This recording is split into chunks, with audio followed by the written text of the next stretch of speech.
Hey everyone, it's Mike. Before we start the episode, I have a cool question to ask. Do you own a brewery? Do your customers love trivia as much as I do? Well, then you better listen up, because Geeks Who Drink weekly trivia nights are the cornerstone of event programming for over 650 breweries and bars nationwide. Geeks Who Drink Trivia is consistently fun and low-effort way to build a community of regulars, because we all need our norms, cliffs, and all that, but we want to bring more people in as well. So you can even turn that slow weeknight into the busiest night of the week. So get started with this exclusive offer for my Taproom listeners and get your first quiz night free. Go to geekswhodrink.com/taproom and enter promo code Taproom.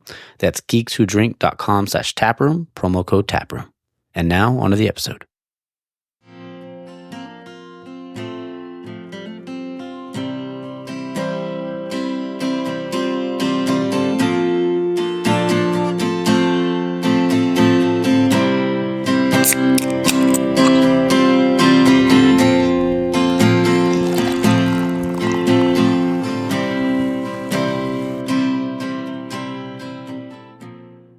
All right, and we're back.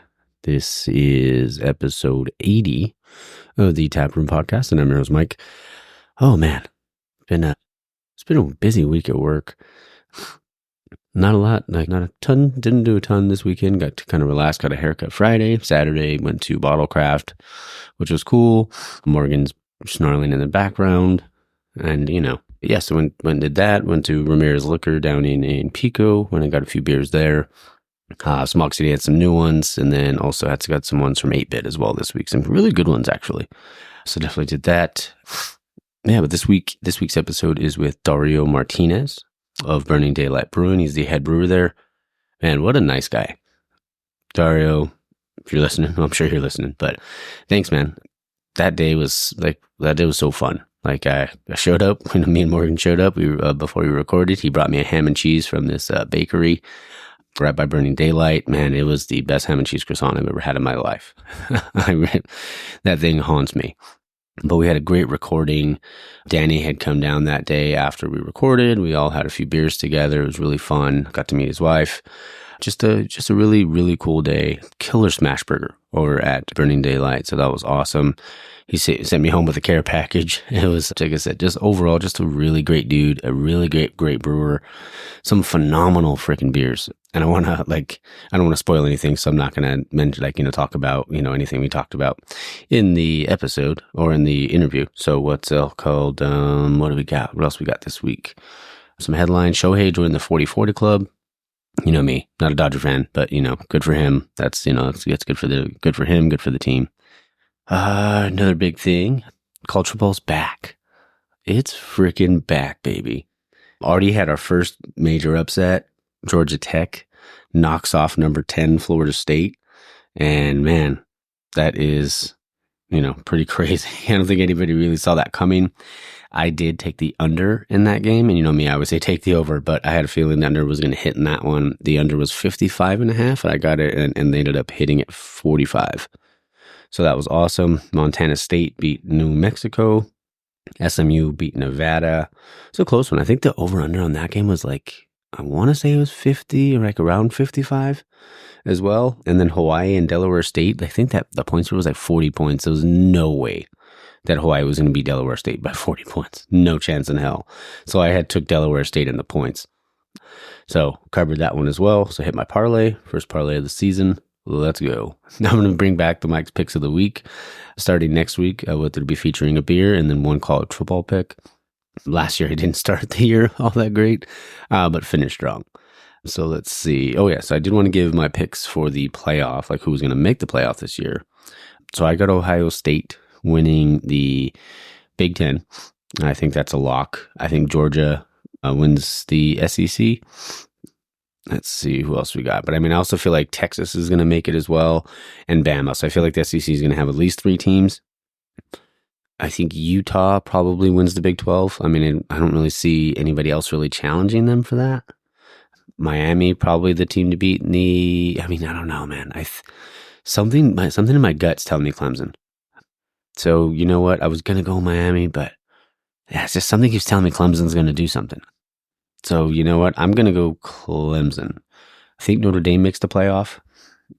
I'm not sure what their quarterback situation is. I don't really follow them, but I'm sure they'll get it all sorted out. I mean, what's his name's a good coach. I can't think of his name at the moment, but he's a great coach. I think Oregon makes it. So Oregon's another team. I think that's how many is that 7? I like Penn State. I think Penn State goes. So that would be what? They'd have 2 so far in the playoff. Man, who's another one? I think Ole Miss can go too. I think Ole Miss goes. Let's see. Yeah, and I think Bama. Yeah, I think Bama. Yeah, Ole Miss, Bama. I'm trying to think of, see, people keep saying Michigan, but I just don't know. I do feel like, and one of the reasons why I feel this way is that they could make it is because obviously Harbaugh was doing a killer job over there. He was doing great in recruiting. He, built a winning program. And, a lot of times when that head coach behind him comes in, when they still have some established talent, they're able to kind of, navigate the waters a little easier. So, yeah, and maybe Michigan does do it. Boise State, I'm sure will get in. Yeah, I feel like that could happen. I was going to talk a little bit about SC and their schedule, but I think I'm going to do that because the episode will be out before they play. So I think I'm going to record that next Sunday morning before they play. But I'll talk about that college football Saturday because, man, I am freaking stoked for next week. I am going to be barbecuing. I'm going to make pork belly burn-ins. I think I'm going to do a pork butt. I'm going to make some mac and cheese. I don't know. There's so many options, but it's going to be good. And then I think Sunday I'm going to do smash burgers. So that should be pretty good. All right. Well, I think that's all I got. Oh, one more thing. Norwalk, don't forget to check out Norwalk Brewhouse's Instagram. They have their Indiegogo campaign going on right now to try to, help support, to help fund their brick and mortar. So definitely check that out. All right. Well, stay tuned for the interview with Dario, and I will give my pick for the winner of the college football playoff in the outro. Cheers, Tap Fam. Enjoy. All right, guys, we're back in the tap room, and I am your host, Mike, and I have a very special guest on today. I have Dario Martinez from Burning Daylight Brewing. How's it going, brother? It's going well, man. First off, appreciate you coming by to do this. Oh, of course, man. I'm glad we got to do it. Sounds like, Danny kind of set it up for us, or as you call him, Gasket. Yeah, Gaskets. That's what he gets for dropping one. Oh, yeah. No, Danny's such a nice guy. Yeah, he's a good guy. He's probably one of the people I talk to the most when it comes to brewing, and we work on the same size system, so we're just constantly going back and forth. And it's like sometimes you talk to people working on bigger systems, and it's like the scale gets out of like, oh, I'm using this many pounds. We're like, oh, wait, that's easier to go by. Oh, we use a case or whatever. So that's awesome, man. And so we're over here at Burning Daylight. It's off of, is it Narbonne? Narbonne and Lomita Boulevard. Okay, nice. And how long have you been here? I've been here. October would be 2 years. Oh, wow. Yeah, 2 years I've been here. Yeah. It's been cool. It's been a fun journey. Probably the best brewery I've worked for since I started here in the industry in that's awesome. 2016. So that's cool, man. Yeah. 8 years in the industry. That's sweet, it's been it's been a long journey, but yeah, like I just started looking at beer one day and thought, hey, I want to make this, and just dove right into it. And, yeah. That's cool, man. And sometimes like not a lot of people are willing to even take that chance. So. No, it was a big chance. I just pensioned in as a butcher at Vaughn's, and then I was like, I don't want to do this the rest of my life. Yeah. And it's like, you know what? I'm 26. I'm gonna go for it. So yeah, I'm getting the fuck out of here. Yeah. I like butchering, but not working. Awesome. For them, so before we jump into your craft beer journey, we have some beers lined up here. Which one should we start with? We'll start with honestly, just start with the hop water and kind of get the palates ready. Okay. And then kind of work our way into it. Let's do it. Up. So this is Citra hop water. Okay. Oh, yeah, that'll get you there. Thanks. Yeah, it's the second version. The first one, I felt like I did a little too much citric acid to round it out. Okay. And then this one, I kind of dialed that back. And they make it easy nowadays, man. Before I was reading from like Lagunitas, they wanted to use like T90 pellets and boil it and do all this stuff. Now it's they have this hop kick, and it's basically just add your ratio and blend it and go from there. I just use RO water, and we have this recirc pump. And you hook it up, and it just recirc, set it to pressure, and it's kind of like no brainer. Sets it to the carb, and then put on tap, and that's awesome. All right, and we're back. Technical difficulties, but we have some beers lined up in front of us. Which one are we jumping into first? So we'll go left to right. So we're going to be Lomita Light would be the first one that's going to come up. It's like Prohibition style Pilsner. Oh, awesome. Oh, you said left to right. Left to right. That's all good. Yeah. I got we can go to West Coast IPA if you want. I figured just work our way up. But yeah, no, we'll start with some light. All right, cool. Cheers, bro. Cheers, man. Oh, that's good stuff. Yeah, it's a real simple beer, man. I didn't put the style up on the board because sometimes I feel like people won't really care about a prohibition style Pilsner. So I'm like, well, just call it Lomita Light, Oh, there you and go. I get to brew it all the time. What I like most about it, it's just 3 ingredients. I mean, besides water and yeast, but it's just Pilsner malt, mittelfra, and that's it. Yeast, that's it. Real simple, man. I didn't want to, some people ask if I put corn in it and stuff. I'm like, nah, it's just kind of keep it simple. It's kind of like a brewer's beer. It's pretty hot forward for being a light beer, but I thought it'd be fun to just keep creating on this one, man. No, that's great, bro. You did a great job. Thanks, it's man. Delicious. Appreciate that. Yeah. So you mentioned you started working in the industry in like 2016. Where did you how did you start out? So there's a place called Valiant, which is now Green Cheek in Orange. Okay. So I worked there for a while as bartending. I was only there for about 7 months, and then they closed down. Oh, wow. I never got to brew there. The owner said, hey, man, you really want to brew? I'll bring you on. We'll have you be assistant. Never happened. Which is, it's okay. Some, stuff happens. And then my buddy Steven, who worked for them, he had left. He was working for Carl Strauss, and he knew how much I wanted to do it. So he's like, hey, man, I can't pay you. I probably could say this nowadays, but he actually brought me under his wing.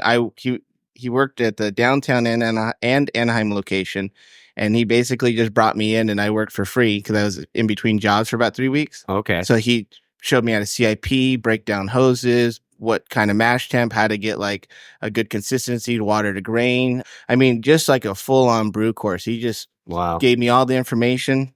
We were coming back from downtown LA, and he was like, hey, you ever had a cask ale? I go, no, I've been reading about it. I really, really want to try one. He goes, let's go to Yorkshire Square if you got nothing to do. I said, I don't have anything to do. I'm all yours, man. Yeah. So we go down there, having a beer. He looks over, and there's Andy Black. He's the head brewer at the time. And he's like, hey, man, I hear you're looking for an assistant. And he goes, yeah. And he goes, your assistant's right here. He sent me a resume. Showed up a week later for like an interview, and I got the job. And ever since then, that's kind of where I've been in brewing. I was assistant brewing there for about 2.5 years. Wow. Until he left. And then I got thrown in the head brewer position and did that for about 6 months. Dang. 6 months down that line, I got a text from Gene over at ISM, which was the Beechwood pub at the time. He said, hey, man, you know anybody who's looking for a job at the pub? I said, me. Yeah. And I got hired over there and was there for about 3 years. So that was really cool. Learned a lot from him. He learned from Ian, one of the greatest, and then also Julian and stuff. So it's really cool to kind of get into that, like get thrown into the hat. Like somebody, like a bartender just gave him my name. He's like, hey, man, this guy's really good at brewing, or really passionate about it, I should say. I wouldn't say I was really good. I kind of got thrown into the fire. So I was trying to do what I could. Yeah. And then, he brought me on, and it's like his right-hand man for a while. So that was pretty cool to I just went in there like a dry sponge. I was like, I don't know anything, man. Tell me, tell me everything about the hops. So that's cool though, man, because, it's always crazy, like, the different stories you hear and stuff like that. But like, you just walked in there like, hey, your assistant brewer's right here. Yeah. Yeah. So confident. I'm like, I wish you could give me some of that, man. And it's like, when does that even happen? Like stuff like that, things like that. That's so cool. Yeah. Most of the time I feel like it's like you don't know anybody, and you're like, everything looks good on paper. Mm-hmm. Hopefully it's the right guy. But then having somebody who's, kind of a journeyman in the industry be like, hey, you should take this guy on. And it was like, okay, I'll take his word for it. And it went from there. So that's awesome. Yeah. It's been cool. So cool, man. Man, so like you started in 2016. I mean, now you're here, and how long have you been here now? You said so it'd be 2 years in October, and same thing. Like I was happy there and stuff like that. And then I found out that Brendan, so he came, the owner of this place, he was at El Segundo and Phantom Carriage. Oh wow! And then I found out he was hiring, and I just shot him a text. I go, hey man, I hear you're hiring. And he goes, yeah, come on in for an interview. Let's chat. Yeah. Before we even started the interview, he goes, hey, come with me to the back brew house. I said, okay. I walk in there and I goes, this is the brew house I think it is? And he goes, yeah. He goes, so this brew house is actually one serial number off of the one that's at ISM currently. Oh, okay. So it came from, I believe it was Kinetic who bought it first. Then it went to Lucky Luke, and then we bought it. And when I came here, I was like, I know the system like the back of my hand. He goes, I thought so. Yeah. And that's kind of how that went from the interview. Dang. So I felt like right when I came in, I told him that. He's like, I'm hiring this guy like right now. So that was pretty cool. Man, that's awesome. I mean, even like I remember talking to Ian, like, isn't it crazy how you kind of like, well, he left, Beechwood, when we went to Rip, did his thing, and then eventually it ended up back in the same building. Yeah. And you ended up pretty much like on a system you already know. There's no real learning curve or anything like that for you. It was just like you're able to dial it in. And yeah, I just went full bore into it. But when I started, he's just like, hey man, I don't want to mess with all the variables. So he goes, do you mind just brewing my recipe? And I'm like, yeah, no problem. But it's cool with me. Brewed it, came out. 3 weeks later, everybody's waiting in anticipation of when's Dario's beer going to come out. We want to try his beer. I go, well, first beer I do is an IPA, so it's going to be close to 18, 21 days. Yeah. Comes out. Everybody, it was a hit. And then he's like, you can do whatever you want back here, man. Yeah. And then it just took off from there. So that's awesome. Yeah. So that's been real fun, just being pretty creative. And, we work in a pub, so it's like a lot of the recipes change here and there depending on what hops we can get. And, it's kind of like my buddy and I have always wanted to make like a series of like, is this Mosaic, and not use Mosaic at hops at all in there, but make it taste like Mosaic. So they kind of fool people and stuff. So it'd be kind of fun doing that. But that's cool. Yeah. I mean, and that's cool. That's so cool that he gave you just as like, dude, whatever you want. Yeah. For the most part, it's like hey, I want to get these hops, I want to get this, I want to do this, and we're always just like, we're never settling on anything. We're always throwing more hops at it and looking at what's new for like concentrates and sometimes terpenes, non-psychoactive, of course. But yeah, I'd like to do some stuff at home and do some experimenting. But that'd be fun. Yeah, do a little R&D. Yeah. I mean, I'll try it. There you go.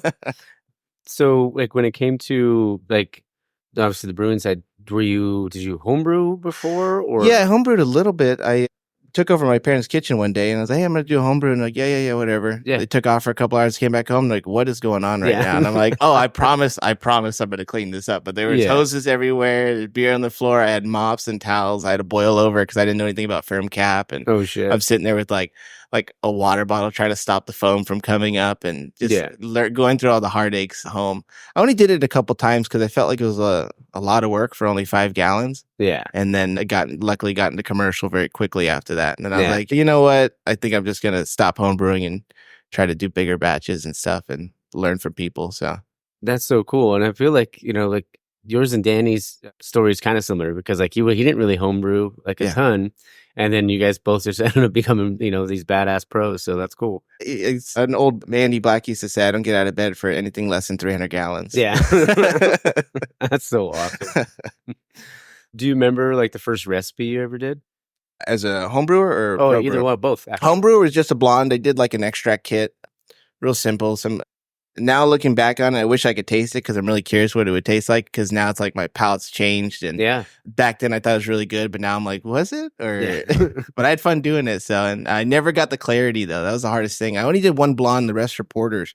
Okay. I started reading everything is easier when it's a darker beer because you don't have to worry about clarity. So you could just do the brewing. And so I did a lot of porters and lighter dark stouts and stuff. That way I could just like, okay, I'm going to eliminate this process because I don't know how to make it clear. So yeah.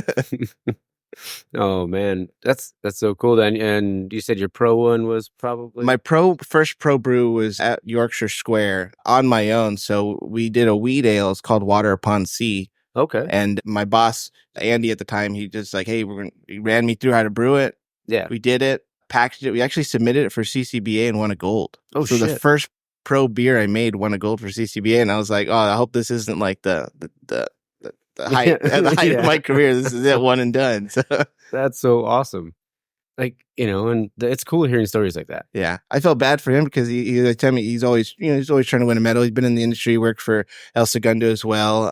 God, I can't think of their name. They're out in Van Nuys, another cask ale brewery. But anyways, he was always trying to, everybody wants to win and submit their stuff. And then he's like, the first beer, man? The first beer?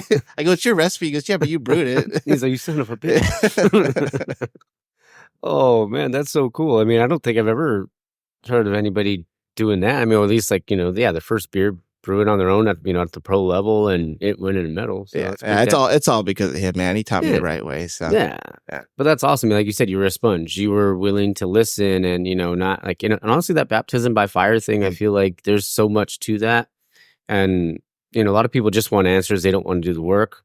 But it's cool that, like you were willing to do it all, man. You can't go in with an ego, man. I think sometimes that's like a lot of people's downfalls. Yeah. Or downfalls is they go in there thinking they're the best and they don't know anything. Sure. And it's like, dude, there's no reason to be like that. Just even if you are, it's like there's always somebody to teach you something. So and I never stray away from that. I'm always listening and seeing what people are doing. And North Park did this. Well, I think I'm going to give it a shot. So yeah.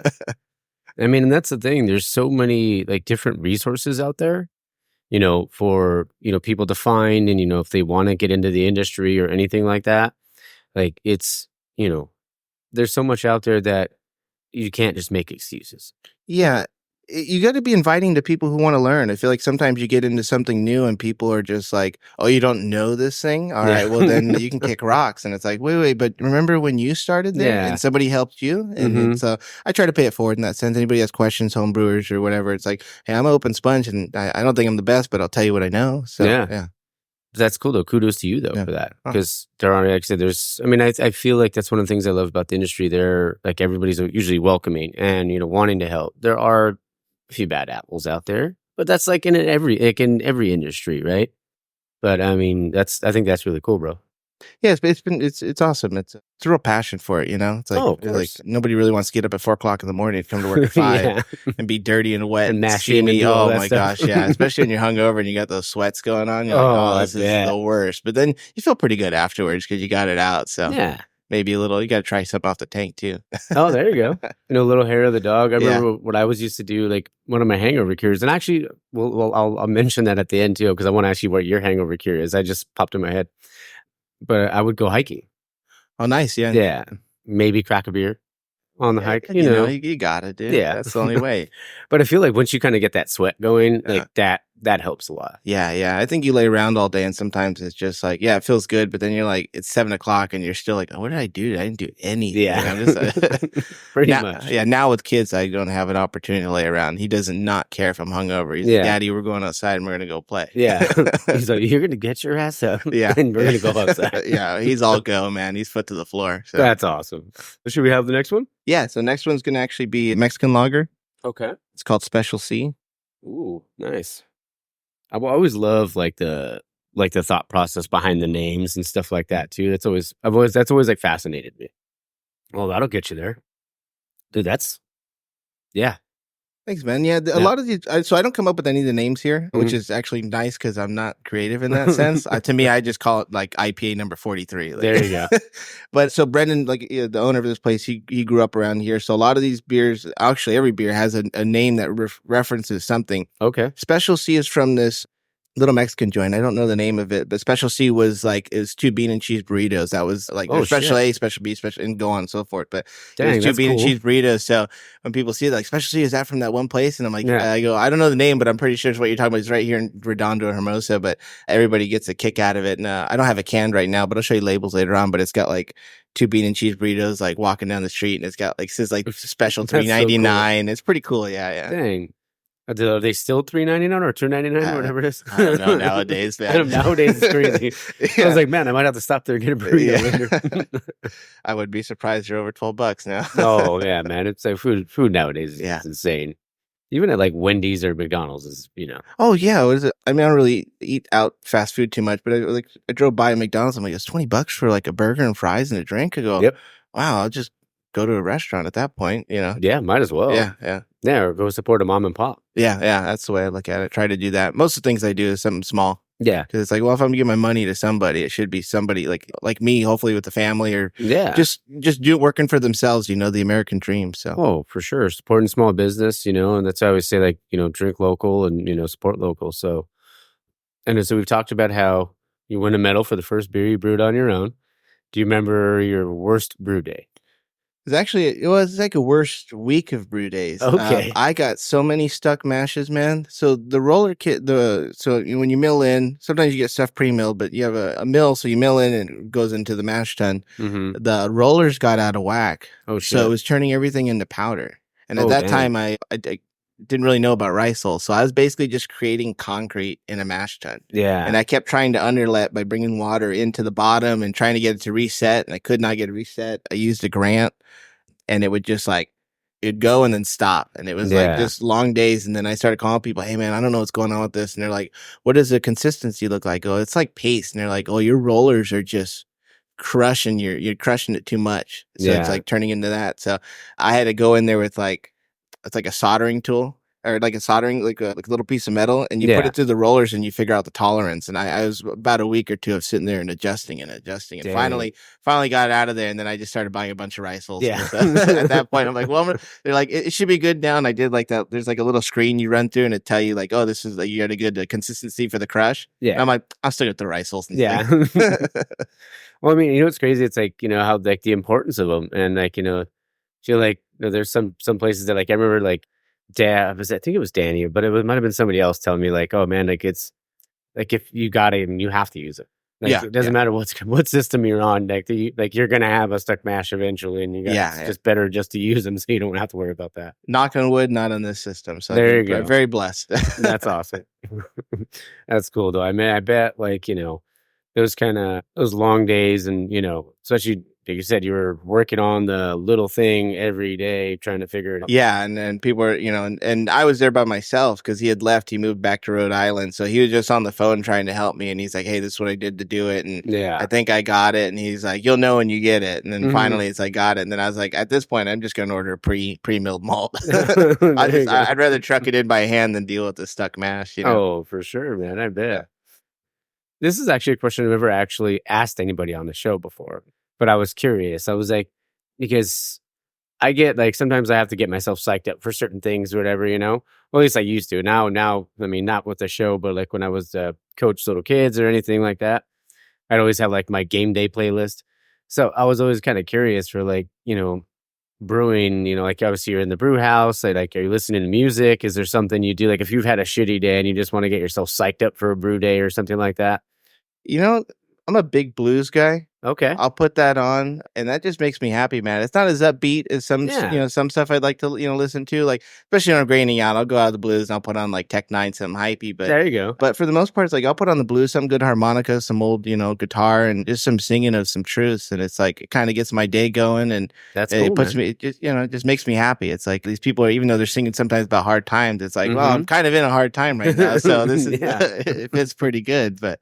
Yeah, most time you can hear blues in the background or in the back when I'm, just any day occasion. It's like, you know what, even if it's a good day, I'm putting it on. Bad days, like it just keeps that mentality fresh. So and it keeps you in like the right headspace. Yes, yeah. I get it's like it's timeless to me. So it's like whatever's I'll do different genres of it. Could be like more not Chicago style or like Memphis style, or you could do like heavy harmonicas, or sometimes it's just like just put on BB King, man, and let that ride. So so. That's cool, bro. I mean, because like I said, not a lot of people nowadays listen to like, to blues and stuff. Like I remember my dad would listen to and I would listen to it with him in the car every once in a while, but I was never like the biggest blues fan, but I grew an appreciation for it growing up, On Mondays, I bartend here and I play nothing but the blues. And they're like, "It's all you're going to play?" I go, "It's all I'm going to play." Everybody comes in and like, "Dude, we love Dario's music. He's always playing." And I try to play something different because sometimes, I like some of the newer stuff out there, but it's like you go to any brewery and sometimes it's the same playlist. So it's like, how do I change this up a little bit? Yeah. A lot of the old heads are all about it. So that's cool. I mean, and it's something that like, because you like everybody wants like their Norms and Cliffs, like, Cheers and stuff like that. But I mean, if it introduces somebody else to that style of music and they may get into it, that's cool. I think a lot of people listen to commercialized stuff and then they hear like, a little more underground blues or somebody who's not as big and they're like, "Oh, I didn't realize I liked it that much." I go, "Yeah, sometimes it's like, it's very, I don't want to call it simple, but it's like, it's broad, and then you hear this, you're like, oh, wow, this guy's really got some soul," or like, you can just hear the passion in it. And I think that, that speaks volumes. So 100%, man. And that's, to me, that's really cool because I always like that, something that makes like a specific brewery or anything like that unique. And I mean, obviously the beer's great here, but then you also get to come down when you're bartending and listen to some blues. That's cool. Yeah. It's fun. That's something that would bring me back. So you got my business for sure. Let's go. We'll finish this one up here. Man, that's good. Thanks, man. That one I do 8-week lager on. Most time I do 6, but for this Mexican lager, I'm like, I want this thing to be as crisp as possible. Oh, yeah.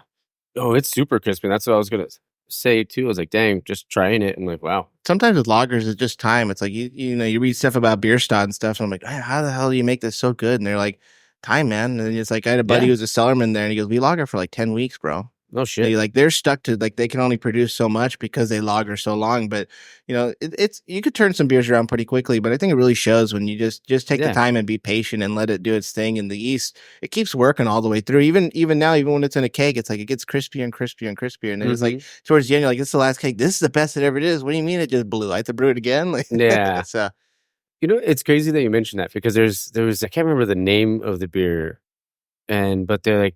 The first, I think I got it fairly early. It was at a liquor store, like a craft beer liquor store. And the first day I was like, "Oh man, this is not for me."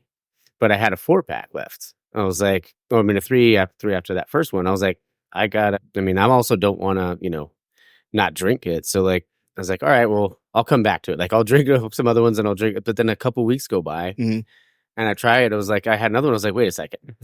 It tasted not completely different, but a lot better. Yeah. 2 weeks later. It's weird, yeah. Even in the can, because there's still, unless you're using like a centrifuge, yeah. Most people are using biofine, which is like, I can't think of the word right now. But anyways, it's like you don't get everything out of it, so there's still some yeast kind of floating around in there, and it's like still kind of working a little bit. So. Yeah, it's still working its magic. Yeah. That's awesome. That's so cool, and it's like I said, it's interesting too, like because, man, who would have thought? Like, who said by the time your last keg, like this is the best keg right now and best one right now. Yeah. Oh, I think I just saw the 2 burritos, the special seat. That's it right there. There's the label, yeah. That's I'm gonna have to get a shot of that. That's awesome. So what's this next one? So this is Polly's. This is a new pale that we just came out with. It's pretty citra forward. Okay. Funny story about this beer is we got some Amarillo from a spot buy. We put it in there, dry hopped. Everything went great. Firm's good. No D. Yeah. We do D test every hoppy beer. We do a D test and try it. And we just didn't like it, man. We kept going back and forth, like, what the hell's wrong with this beer? Yeah. Because there's no off flavors. I'm going back, and then my boss like, fucking throw more hops at it, man. Yeah. So he just kept throwing more hops at it. So this thing basically got triple dry hop. Oh, love it. Well, cheers, man. And you said doing the D test. That sounds like something Danny would have said. He's all about the D. So. Oh, yeah. Love you, Danny. Oh, dude, that's nice. It almost like the way it finished, like all the finish on it. And it's nice because it doesn't linger on the palate either, but it like almost has like really, really dry finish. And I love that. Yeah, I tend to try not to dry out my beers, even though I like them a little drier. So I kind of mess with like the chloride and gypsum in there to kind of manipulate it a little bit to kind of give you that mouthfeel. Yeah. This one, I think it finished just under 2 Plato, which is 1007 or so. Okay. But yeah, I sometimes I don't like it being too sweet because then they feel like as soon as the hops fall off, then it's kind of a sweet beer. Yeah. So it's like I try to find the right line. So yeah. No, you got to dial in for sure, bro. Oh, thanks, man. Yeah, this has been pretty popular since it came out. So okay, everybody's favorite pale is Bubbles. It's an all mosaic pale. Oh, okay. I wish I would have had that for you today. Oh, all good. I'm actually brewing it next week for JBF. So yeah, awesome. So that's why everybody's like, I thought Bubbles was gonna come out. I go, I want to brew it for JBF. So we're putting this new one out, and then Bubbles will come. Okay. So all right. Well, I'll come back for Bubbles. Oh, sweet. Yeah, that sounds awesome. So some of your favorites. I mean, obviously, you mentioned like IPAs and stuff like that, and lagers. Or is that your favorite style to brew and drink, or different? I kind of like all of them. They're all my children in some way. But no, we typically do a lot of IPAs on. I have anywhere from 2 to 3 West Coasts on, plus a double and a pale. So we're pretty hop forward here. Yeah. But it's nice to change it up, and sometimes I do a sour or a blonde or something simple because when you're doing a hoppy beer, there's a lot more going on. The malts, a lot more malt to deal with and stuff. But honestly, my favorite styles are English beers, cask ales, because that's where I started out at. Unfortunately, they're not a big seller, so it's kind of one of those like dream about it all the time. I'm like, man, I miss drinking 3.5% 20-ounce imperial pints and crushing 6 or 7 of them and still being good to drive. And and then like all the flavor you get out of it, man. There's like 7 malts in it, some for at least a bitter that we used to do over there, and it's just like. My wife still dreams about it too. She's just like, I wish we can go back to Yorkshire Square and like when you were brewing there and stuff. So, oh man, that's cool.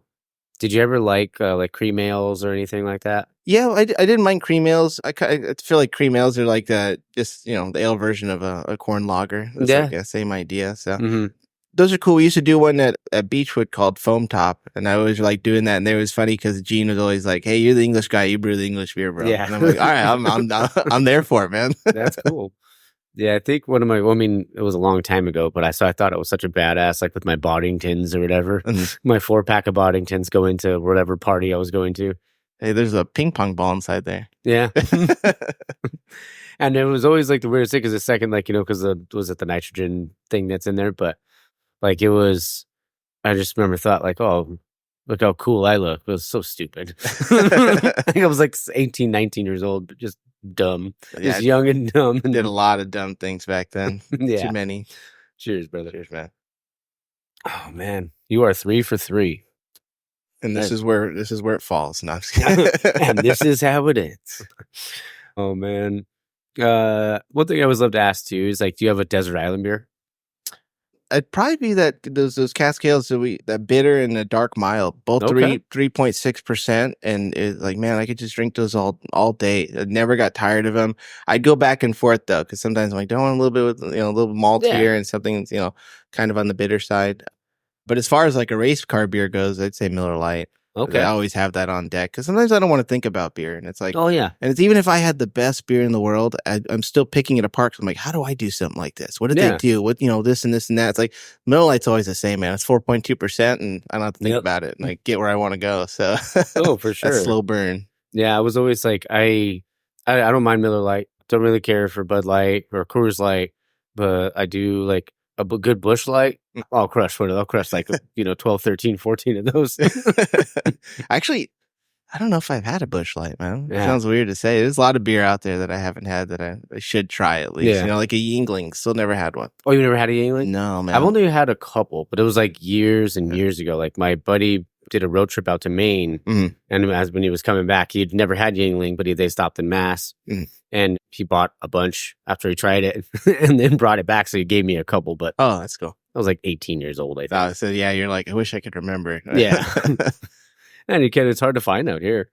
Yeah, I don't think it sells in California or the West Coast. I think you have to go kind of Midwest to get it or something like that. Yeah, maybe a trade. Yeah, I need to find somebody. Hey, do me a favor. I'll send you some craft beer. You send me that. Yeah. Do you remember like the first craft beer you had? The first craft beer was a Hefeweizen from, oh God, I can't think of the place. It was at the Block in Garden Grove. There used to be a brewery right there.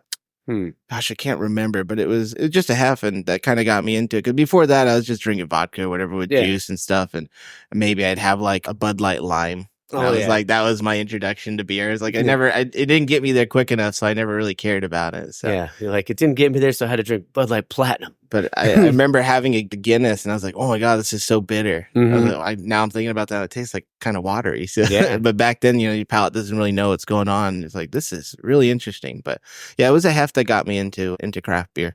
Yeah, I feel like, especially like hefs, like, they were obviously super popular, like the early to mid 2000s.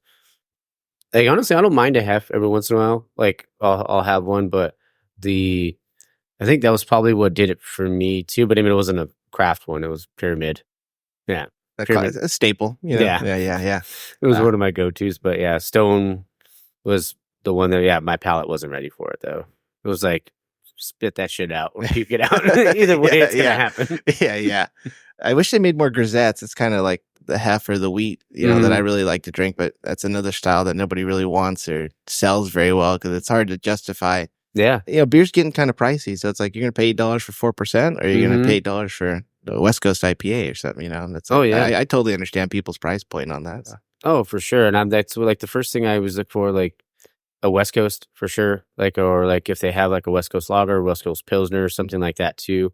But I also love blacks. Like I love the whole cold IPA, thing. And I'll try anything though. Like I don't want to like be like, oh, that's not my style. But I just like, if I don't like it, I just won't talk about it because I'm not trying to ruin anybody's thing. You got to try it. I always tell, it's like even with my son, he's like, I don't want, you just want to eat something. I'm like, at least try it, man. Because then you can say, I don't like it. Okay, cool, no problem. But if you don't try it, you're never going to know. So it's like, same thing. I was like, I don't know how I feel about that style, but I'll give it a shot. Yeah. It's like, okay, I didn't like it, but at least I could tell, hey, I tried it. So 100%. So. Like, even like, I hate onions. And like, cause like, my family, they're like, they all love onions. They're like, you're a fucking weirdo. I'm like, okay, but I've tried them. It's a texture thing for me. More onions for them, man. Yeah. You guys have it all you want. It's like pickles. They like pickles too. I'm like, can't do that either. Oh, you don't like pickles? No. Oh man, I could eat a jar of pickles. Yeah. I get down on like Costco sized pickles and that's little. I used to just crush them. Yeah. And my brother always buys a big old jar of them. Like he just likes putting something shaped things towards his mouth. We all have a little bit of that. Yeah, there you go. We've all been there, Danny. Especially.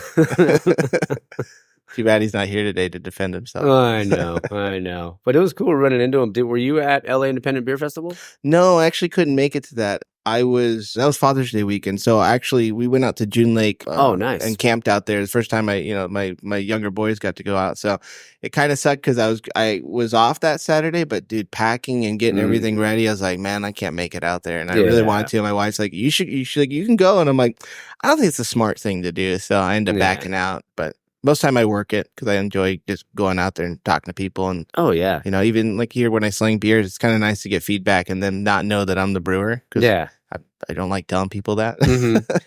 And there's always somebody, he's a brewer. And I'm like, oh, man, I did say something.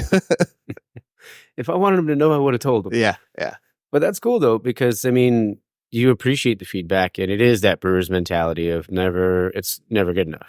No. I'm always like, how do I make this better? And people are like, dude, this beer came out. It's like perfect. I'm like, well, I'm going to keep tweaking on it, add more and doing that. But I don't when I tweak, I don't do too much of a tweak to it because I don't want, you do too many variables. You're like, what's stuck? Yeah. It's like always a little bit of time. I'm kind of conservative when it comes to how much I want to throw at it or how much I want to change it and stuff. Cause it's like, I want to be able to make it consistent too. So. 100%. I mean, and because you don't want to lose that original thing that people fell in love with. Yeah. Sometimes you stray too far and it's just like, hey, what happened to the beer? And it's like, I know sometimes, I don't want to say who, but there's a place that changed the recipe heavy. Yeah. And then I was like, hey, man, this recipe, I mean, you know more than me, but this recipe has really changed. And they're just like, yeah, the customers aren't going to know. And I'm like, they are going to know, man. Yeah. And sure enough, I hear feedback through it. And they're like, yeah, what'd they change to the beer? And I go, basically everything, man. It's like, they're looking for more of a yield, more efficiency. And I'm like, sometimes that's cool. You got to run a business and stuff. But I think you should do that in like moderation if you're going to tone it down or you're trying to get more of a yield and stuff. But I kind of learned from that. Like, I don't know if I want to do something like that. Sometimes you can't look at the dollar. So, you obviously you want to stay in business, but you still got to know where you came from away. Oh, for sure.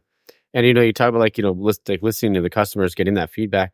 Have you noticed, since you're behind the bar sometimes too, have you noticed any different trends or what more people are ordering, stuff like that?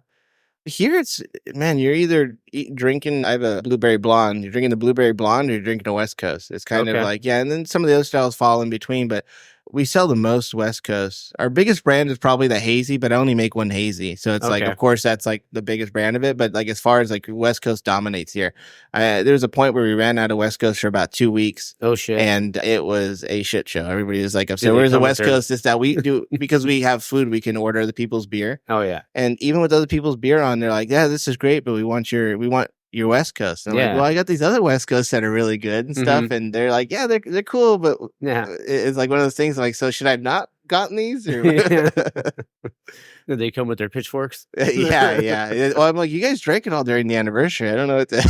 Yeah. It's like, you guys did it. It's your fault. Oh, man, that's cool. I mean, and I always find that part super insightful because, you don't being the brewer, you don't always get that feedback, unless you're sitting up here, and kind of listening to people. Yeah, it's a lot of us want to hide in the back. I still want to hide in the back, man. I don't, but it's like, it's a good thing. When I was a butcher, I used to have to, I want bacon or chicken or whatever. So I got used to talking to people. I'm like, well, this is better than slanging meat. So now I'm slanging beers and it's my product. So it's kind of cool to just take a step back and hopefully, like I said, nobody says who I am, but that's cool though. I mean, and I just want a quick question about the meat part. Did you were you ever into barbecue or anything like that, or was? I'm like a Hank Hill, man. I just grill on propane. Oh, there you go. I'd be cutting up, whatever meat there was, and I'm like, ooh, this looks good, and I adjust the size, zip a couple through the bandsaw and put them aside, and then continue on. I always like my meat about 1.5 inches, 1.75 inches. Typically, standard is 1.25 inches, but I like it just a little bit thicker. Okay. There's these cuts, which I like to tell everybody about because they're way cheaper, but so when chucks are on sale, pot roast or whatever, the first cut on there is actually called a chuck eye, which is the beginning of a rib eye, and they're like half the price, man, and they're boneless. I tell people all the time, and some people don't believe me. I'm like, dude, this is basically a little rib eye, dude. It's badass little steak. If you ever go to a place and you see it's a chuck roast on sale, ask for chuck eyes, and they're really good, man. Okay. Yeah, because I'm I used to use chuck roast when I would make almost like a BDA kind of top roast and stuff like that. That's the easy way. Yeah, definitely. Yeah, makes it easier, and I'm not a big fan of goat. Yeah, it's pretty strong in some ways. Yeah. It's got that smell to it, but yeah, that's also true. I remember my mom used to tell me, my grandpa, because they had a dairy farm, they would old Mexican, they would when they killed the goat, they would drink the fresh blood, and I'm like, oh shit, I'm like, what? And they're like, yeah, and I'm like, they're like, oh yeah, it was like a tradition. I'm like, yeah, I could skip on that one, man. I'm out. They would all come in, there's blood all over them, like it was like some like massacre, like or like vampire movie. Yeah. I'm like, she said they used to name the cows and stuff, and then they eat them and stuff. I'm like, I don't think you should name them before you eat them. Like, I don't want to name that guy anymore. Yeah. Oh man, that's crazy. All right. So what's this next one? So this is Breakwall. This is a New Zealand IPA. Ooh, all right. Yeah. Take my money now. Oh, yeah. Nectar on Nelson, Mosaic, Galaxy on the hot side. It's a fun beer, man. This actually came from, I brewed a beer with Steven, who got me hooked up at Yorkshire. Yeah. And he came in and I was like, hey, I got this Meridian hop. We should throw this in the whirlpool. Didn't know much about it. Read about it. Might be cool. So we did that. And then this beer actually evolved from that. Wow. So we did that, and I'm like, oh, I really like the way that came out. And then that was more of a West Coast. And then I was like, well, I really want some Nectar on and Nelson. So I was like, I'm going to add that to it and take the other stuff out. And then that's just where this beer evolved from. Wow. And then it's named after the breakwall between Hermosa Beach or something. Same thing. Like every time he tells you, I'm like, I don't know where that is. I'm glad you got the names, man. Oh, man, that's cool. And that's a big floral pop, and I love it. Oh, thanks, man. Yeah. That's freaking really good. And the lacing on the glass, obviously. And it's been sitting there. These have been sitting here for a little bit. They got some time to open up, which is nice. Yeah. Great, though. Like, yeah, that's delicious. Do you guys can? Yeah, we actually have a little Micromatic canner that we got from someplace in IE. It does a job pretty well for us, man. We do mostly Thursday runs, do like 50 to 60 cases. Okay. Of like normally 25 IPA, 10, 15 of blonde, and here and kind of there. But we try to keep them fresh. And so it's like we kind of make what we need. A lot of our stuff comes over the bar, so we don't have like a big distro. Okay. So it's kind of nice to not like have to worry about it being in a Trader Joe's sitting on the shelf and stuff like that. We'll hold on to a 4-pack, and then every week we'll crack one, make sure it's not oxidized or anything. Kind of a little old school. I need to make it more of a thing to go down to Smog and get my DO tested, but there you go. I don't taste it in it, so I think we're okay. Do you guys can this one? Yeah, I actually have some cans I'll hook you up with, man. All right, sweet. Yeah. I will be purchasing them. Oh man, that's good stuff. Well, if you had to tell someone, like, so the listeners, and they were coming down here, like, all right, I mean, obviously all the beers we've had have been great today, and we still have one more to go after this one. But if you got plenty more to go after that too. Huh? We got plenty more to go after that too. Yeah. If you had to say, like, oh, this is the one you have to try on the menu. Funny enough, I typically don't do that because everybody's got a different palate. People probably hate me when they do this, but they'll ask that same question. Hey, man, what should I drink? Yeah. And I always ask them, and I hate answering a question with another question. What do you like to drink? Yeah. Because, we sell a lot of West Coast, but if you don't like West Coast, man. So it's like, do you want something sweet? Do you want something light? You starting out the day, going heavy? So, I mean, I try to make styles for everybody. So it's like there's something on the board. So to really say like a style to come in and like have this, like I really like Lomita Light, been working on that a lot. But some people look at me like, a light lager? And I'm like, oh, it's got a lot of flavor. And they're like, oh, just give me the blonde. I'll just take the blonde. No problem. It's whatever they want to have. So it's really tough. I have a hard time telling somebody you should drink this and have it and enjoy it. So I try to base it off of them because it's their experience, so it's like just trying to see what they like. And it's like, I'll run them through a couple tasters. Well, I'm between this and this. Yeah, sure. We'll try them, see what you like. It's like when they talk to me about the West Coast, sometimes I'll, hey, what West Coast do you like the best? And then I start telling them all the hops and their eyes glaze over. And I'm like, you want a little taster of this? See which one you like the best? And then you want to just try it? Yeah. The nose knows, right? So. Oh, yeah. No, and that's true though, because I mean, I always talk about, I love like the beer education side of it. I mean, especially like, because if you come to a place and you're talking to, the whoever's behind the bar, and they could tell you, like, because what I always like to do, like, I'll ask them like, hey, what would you like? I'm into this sort of style. What would you recommend? And then let them kind of do their thing, or we'll say dealer's choice. But but I mean, I feel like that's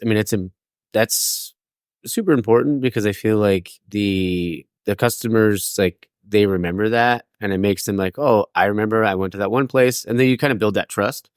And like, oh, they told me to get this one last time, so maybe they'll have a new one this time I could try. And it just kind of opens up that gateway, because like I said, sometimes people's palates aren't ready. When we started drinking craft beer, our palates weren't ready. But once you kind of find either like, I feel like sours too. Sours are like a big kind of gateway. Call it the gateway drug to craft beer. Yeah, because it's not hoppy, it's fruity, it's kind of on the sweeter side. As long as it's not like crazy sour like what we used to do at the blendery and stuff. If it's just like kind of tart ale, it's like how I'd like to put it. That way it's more introductory. Sometimes it's the sours, it's like you get that acid reflux that comes up and you're like, oh man, it's so good, but I'm hurting right now. Oh yeah. And I don't like them overly sweet. Like I'm more on the camp of the more tart, I'd rather have that than the sweet side of it. But yeah, because you could have those, and some people that might jump into like a hazy, because of the some of the notes in there, and just kind of work your way up, the craft beer ladder. Yeah, definitely, man. That's cool, man. I'm gonna finish this sucker off, man. This is good. And this is, you said Breakwall. Breakwall, yeah.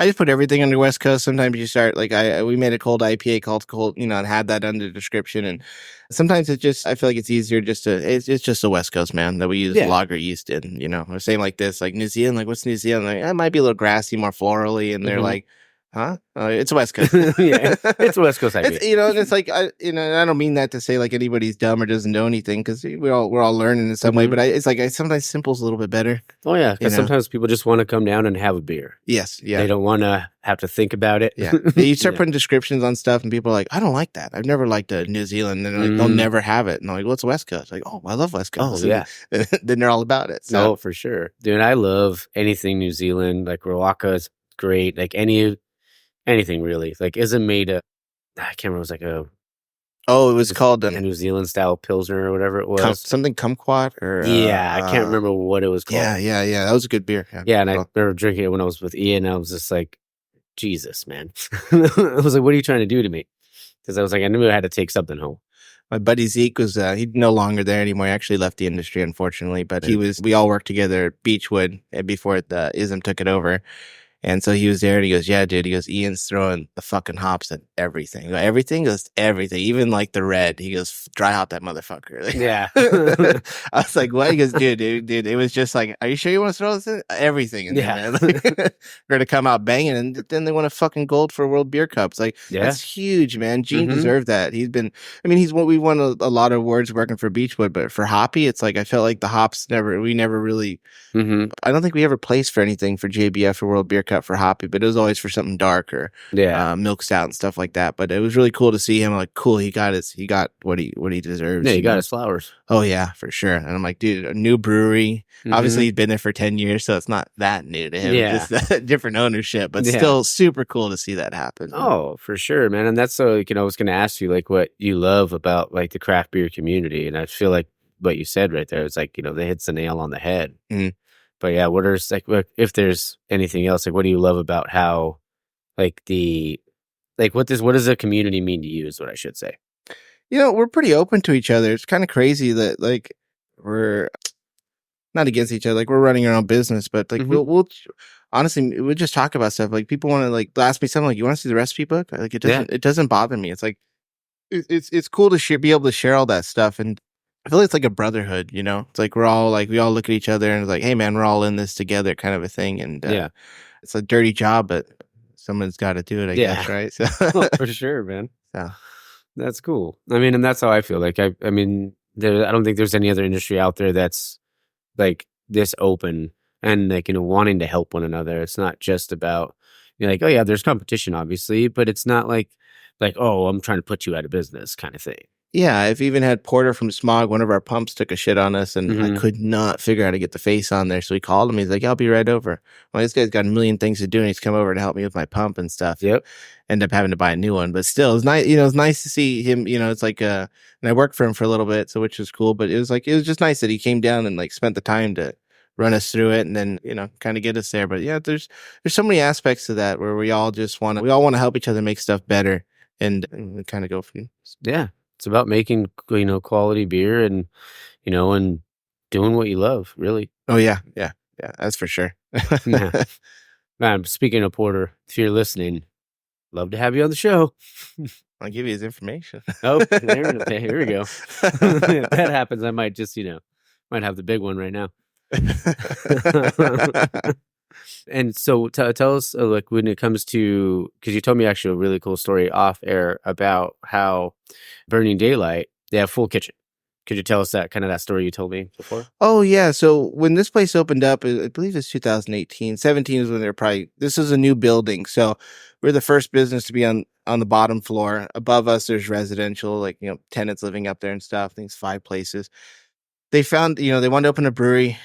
Brendan has gotten his chops, like I said, from El Segundo and Phantom Carriage, and and he worked for Stone as well. Sorry, I should have mentioned that one as well. But his parents were like, "Hey, go do this thing, and if everything works out, we'll open up a brewery." So they bankrolled it. This place opened up, and Lomita was like, "Hey, you need to have a kitchen." Like, we don't want fucking anything to do with the kitchen. We just want a brewery, dude. And like, well, it's kitchen or nothing. So like, fuck it, I guess we're doing a kitchen. Year and a half later, pandemic hits. The only way we stayed open was because of the kitchen. Yeah. And actually became pretty profitable because of it. And, the last question I asked in my interview, I said, "How's the business doing?" They said, I go, "I don't need no numbers. Like, we're profitable." Good. That's all I need to know. Cause I didn't want to get into bed with somebody who's, no offense, kind of struggling because I got a family I got to think of. But of course. Yeah, it really helped out having the kitchen. And now they're like, thank God we opened this kitchen. And, and ever since then, it's been a blessing, but it's kind of like they had to be hardballed into it. And they're like dragging their feet. And and here we are. It's crazy though, because like I mentioned when we were talking about, like how things work out. Yeah. It's it may not have been something that they wanted initially, but obviously, like you said, thank goodness they did have to do it. Now they can't imagine it without the kitchen. Yeah. And what kind of food do you guys offer? We offer all kinds of stuff. Bar food, burgers, fries, chicken tenders. There's a rotating special menu that it's like, so we don't have any hard menus because we rotate the menu so much. But like we have Wing Wednesdays. We just introduced root beer floats.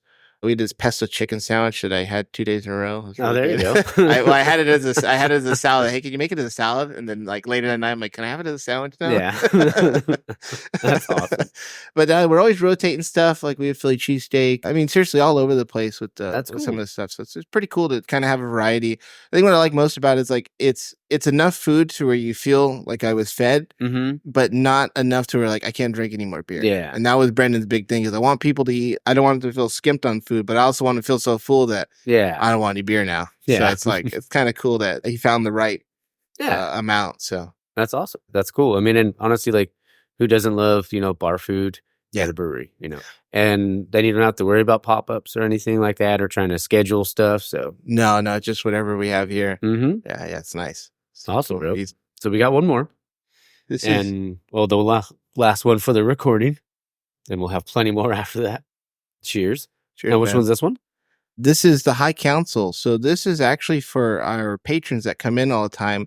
I wanted to make a beer for them because they're here pretty much daily, man. And they all drink West Coast. And I was like, Brett, one of the guys that comes in, he did like a Google survey and sent it out to all of them. They put on there what the IBUs, what hops they wanted, things like that. And I just built the recipe based off of what surveys came in. Kind of went from there. So this is about 80 IBUs, very heavily hopped. And then we also, I threw a little bit of non-psychoactive terpenes in there and this thing called Cosmic Guava. I have a little bit in the fridge. You can smell it. It's pretty crazy. But it's got like a guava cannabis. And it was only like a little 2-inch shot, like little 2-ounce shot that went into like 17 barrels, man. Oh shit. And it like really took over the beer in a good way. So that's cool, man. That's awesome. That's good. I mean, anything hop forward with me, I'm good with it. Yeah. It's a fun beer, man. I really enjoy making this for them. This one's called the Higher Council. I want to make a double called. Oh no, so the High Council. I want to make a double called the Higher Council, and then a triple called the Highest Council. Okay. So love it. That's so cool.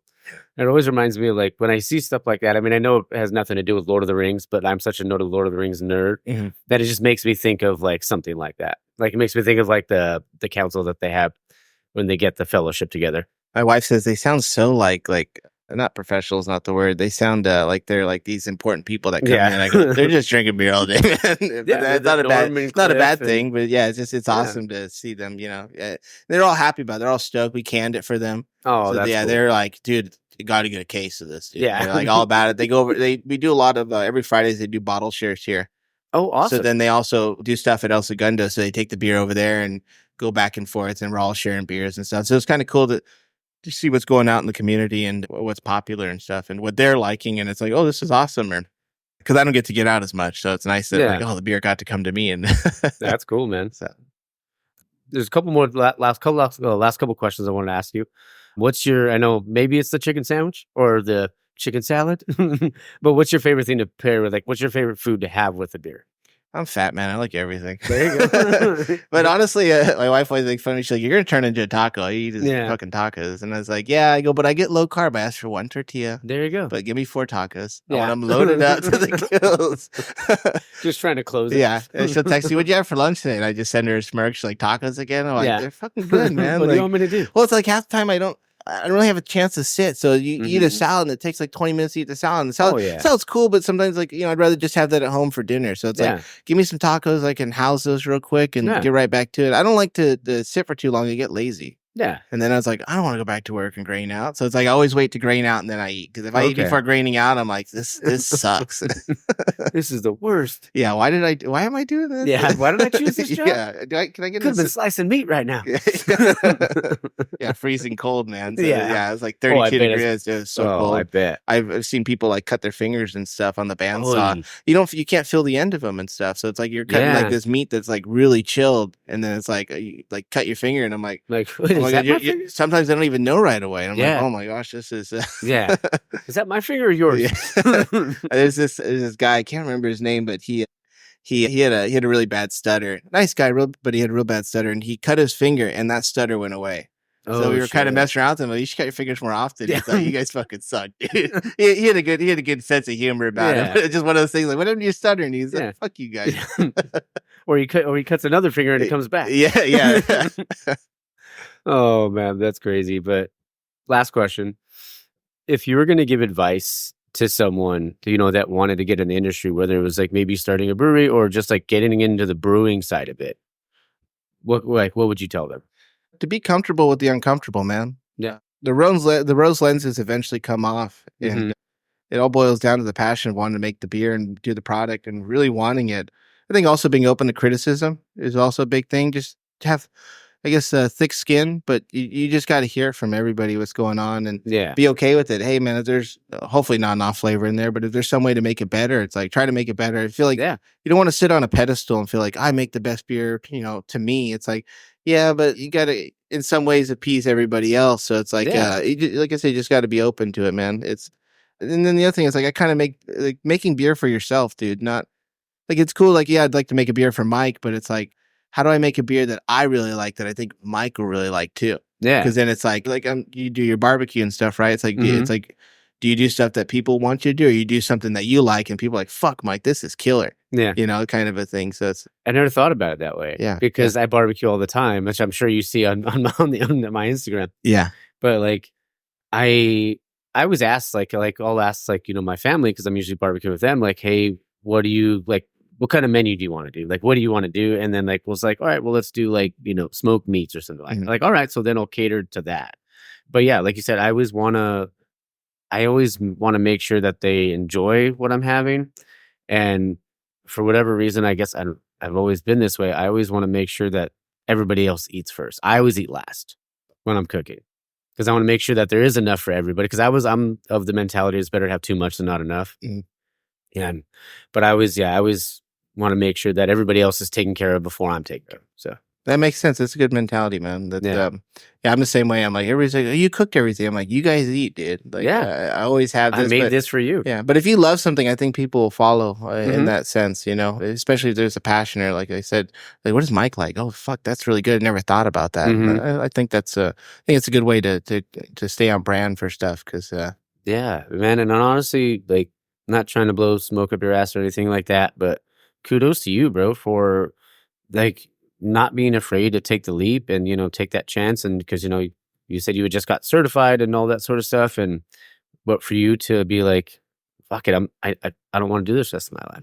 Yeah. I just saw, talking to a lot of the people who worked at Vaughn's for so long. I was like, how long you been here? Like 30 years, like 3 more years and I'm out. And I'm like, I don't want to fucking live like that. My old man's 74 and he owns a masonry company. He still fucking lays block, man. He still works every day. And I'm like, what? He goes, I love what I do. He goes, he goes, otherwise what am I gonna do? Sit here and die? He goes, I still got life to live. And it's like, I really base my stuff off of that. Like I want to do something that I want to wake up and do this every day. Exactly. So, and that's kind of the mentality or what I try to remind myself when things get hard. Like, hey, this is why you're doing it, and continue.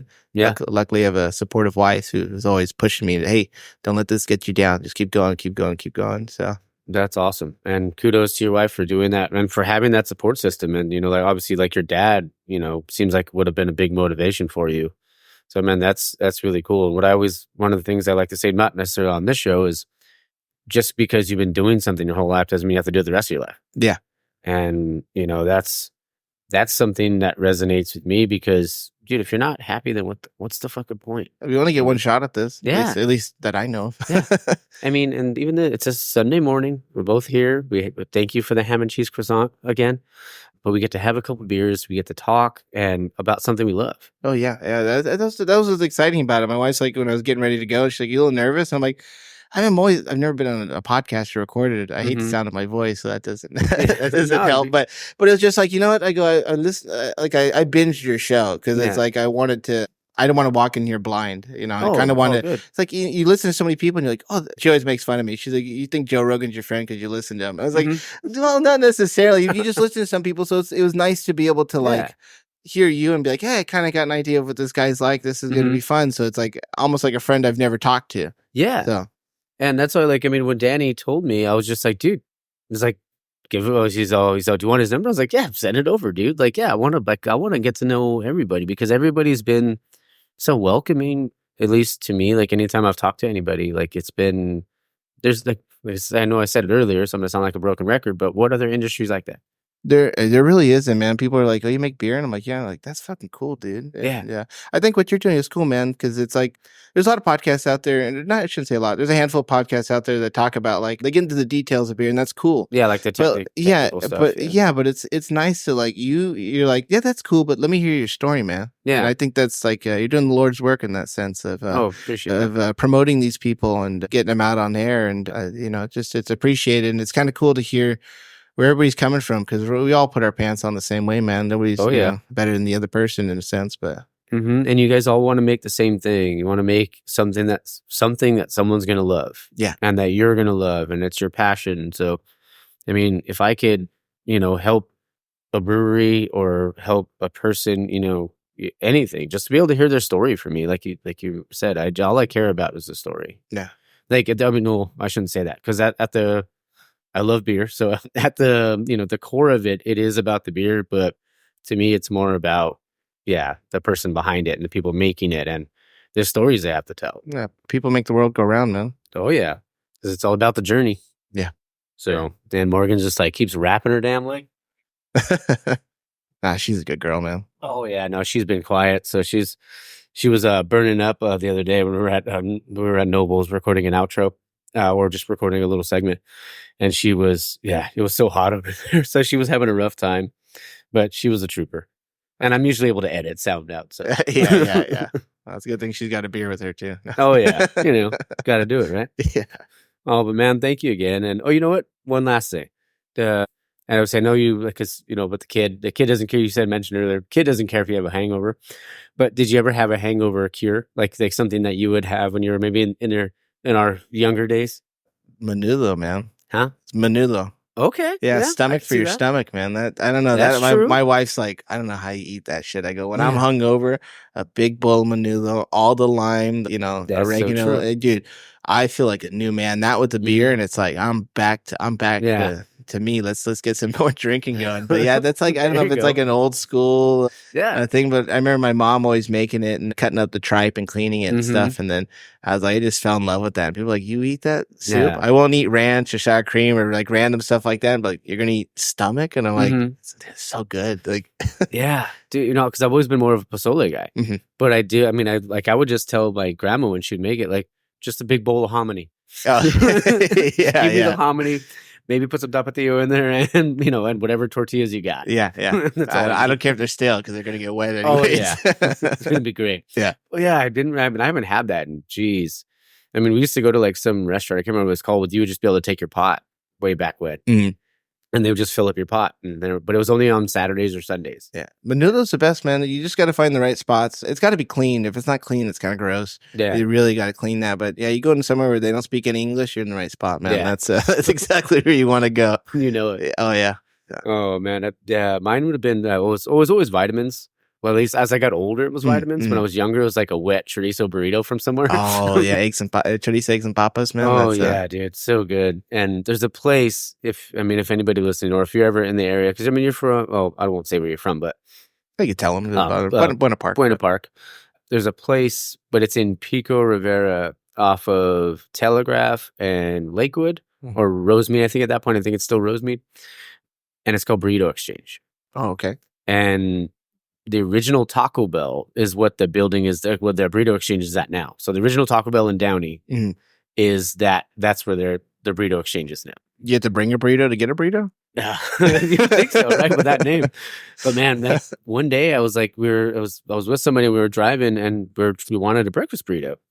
So we found that place because one of the places I wanted to go to was closed. So I was like, what? I was pissed because I was already hungover. I was like, I just want a fucking burrito in my mouth. Yeah. And we find that place, and I was like, wait a second, this is the old Taco Bell. And we pulled in I got the chorizo, egg, and potato, but it has beans in it. I always love beans in a breakfast burrito. Some people do, some people don't, but it's great. But they had the best habanero chile I've ever had. That's awesome. Like, it was really good. But I didn't realize that day that they make them wet too. And I was like, my mouth's watering right now. Yeah, I know. Like, so where's this place at? Yeah. Not that close, but yeah, but it's honestly one of the best burritos. Well, at least for me, best breakfast burritos out there. Oh, nice. Hell yeah, dude. And everything's like homemade tortillas, and like even, when you get like that texture from like a homemade corn tortilla, like where it's like almost like you stretch it. Yeah, like yellowish or whatever, like, or even sometimes I use like the blue corn, but this one's like that, but it's with flour, and I'm like, damn it, yeah, I'm probably gonna have to order one tomorrow. Yeah, I'm a creature of habit, man. If I find something I like, I'll just beat the hell out of it. Same, yeah. It's like, same thing again, like the same fucking thing, man. Yeah. I mean, if it ain't broke. yeah, there's no reason to fix it, man. So. Exactly. Yeah. Well, man, thank you again, brother. Cheers. We'll stick. Obviously, we're gonna stick around. And have some, there we go. That. Oh yeah, it's I have a couple. I actually have a tank pour I wanted to pour for you if you want to try that. Yeah, we can do that. Do you want to do it on here? Yeah, sure. Let's do it. All right, we'll hit a quick pause. All right, so we got one poured fresh out of the tank, and this is a double IPA. It's called Sanity Suds. Okay, Sanity Suds. Okay, there we go. And so I'm going to sound so dumb right now, but I had I don't know if you remember the movie, or if you ever watched it as a kid, was Brink. There's a Disney Channel movie about rollerblading. I'm sure I've seen it. Yeah, and there was people are going to be like, really, Mike, you're bringing up a fucking Disney Channel movie from like the 90s? But it was their name of their skate team was Team Pup and Suds. And I don't know why, my brain immediately took me back there. So we actually, from the 90s movie, we made a beer. I don't have any more. I might have some cans back and give you a can. Okay. But it was called Dank Check, like the movie Blank Check. Oh, banger movie. Yeah. It's not. So now Sinbad is the other one, but that one is like where his driver, right? His driver is the guy from the heavier set guy from Heavyweights. He's in there, and then they always talk about STYLE. Yeah, yeah, that's such a great movie. Yeah.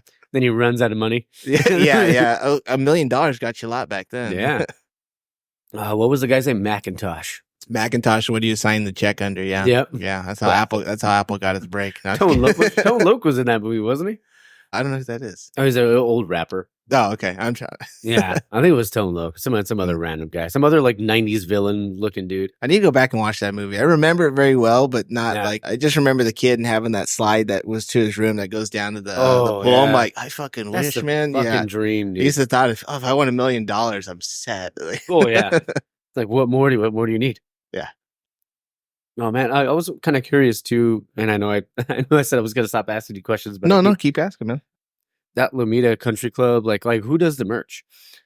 So we have this gal here named Michelle, and she has her own facility where she does printing, and she'll do the labels on the hats and the shirts, and some of the shirts I think he gets from this other company, but this is all Brendan. I don't know who he collaborates, to be honest with. He had a friend he went to college with, and I think she does a lot of the merch, and that's kind of helped set it up. But yeah, a lot of stuff is just really oriented around South Bay. Yeah, and South Bay loves that shit. So That's been pretty cool. So yeah, Lomita Country Club's been like a big thing. It's like, is there a country club Lomita? And I'm like, I don't think so. But there's a beer called Lomita Country Club. There you go.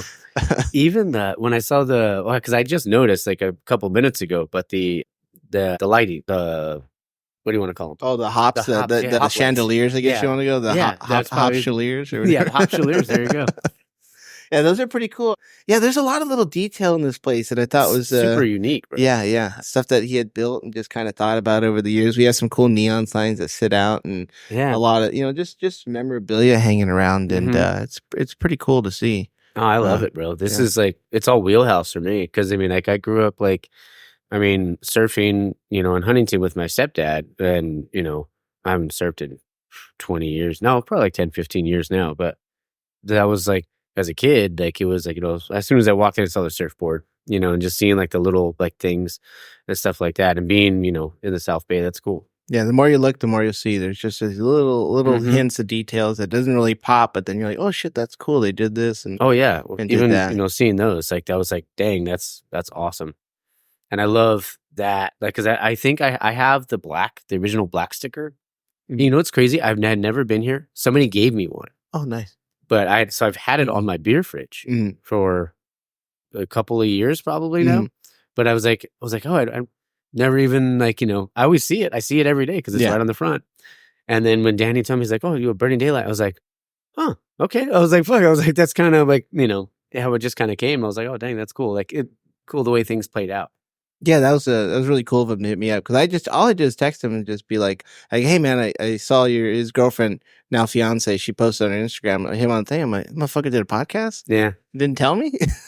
So then I listened to it and I was like, dude, that was a cool episode, man. That was really awesome. He goes, would you want to do it? And I'm like, I don't think anybody gives a shit about me. He goes, everybody's got a story, man. Yeah. And then he gave me your number and it went from there. Yeah, dude. And that's what I told him. I was like, bro, like, and honestly, I'm thankful to Jared from Beer to Tank because he said that Danny would want to do it. And then, and then Danny was just like, yeah, I think he would want to do it. I was like, so it's like all kind of paying forward. Yeah, I got some people for you too. If you're interested, maybe at least contacts, man. Yeah. Keep it going. So I'm 1,000% down, man. I always want to, the more stories I can tell, the more people would want to get out to, to a brewery or anything like that and support small business. Anything I can do to help anything I can do, if I could do my part, then I'm good. That's awesome, man. That's cool. I'm really glad you're doing this.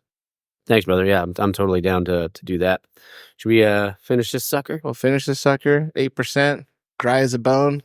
Delicious. Yeah, thanks, man. I brewed all my IPAs because the double IPAs. I don't like them when they get sweet after a month. Oh, yeah. So it's like I just dry it out all the way, throw all the hops, about 110, 120 IBUs, and good to go. Get you where you want to go. Oh, yeah. It'll get you there. I was curious of Polly's. I keep saying I'm not going to ask any more questions, but it keeps coming up. I got all the time in the world, man. Yeah. That Polly's, is it because of like the Polly's pies? No, it's Polly's on the Pier. Used to be some little breakfast restaurant. I wish I knew more about South Bay, but in Redondo, Hermosa, it's like, but there used to be Polly's on the Pier, and it was like their homage to them, and they're no longer there anymore. They got shut down, or the building was taken down or something like that. Wow. But a lot of people come in here and they're like, is that from Polly's on the Pier? And I'm like, I think so, yeah. That's cool. But yeah, no, it's really, really cool name. And like I said, Brendan's got all the ideas with all the names, and I just make all the beer. So it's kind of cool that I can lose that aspect of trying to be creative in that sense. Oh yeah, bro. And then that's awesome. I mean, it's good to hear. I mean, and it's cool that, they just, they have all the faith in you in the world, clearly to let you do like run your ship and stuff like that. And awesome. I finally got to be my own man in the industry in a sense. It's like I liked working for other people. It was great because I got to learn a lot, and now it's like cool. I get to kind of do what I want to do to an extent, and hopefully people like it too, man. So cool, bro. And I promise, it's like listeners, I'm sorry. I know I keep rambling on and on and on, but I just love hearing the passion behind the stuff, bro. Like, and anything like that. Like, and I love the fact that when people are willing to take a risk.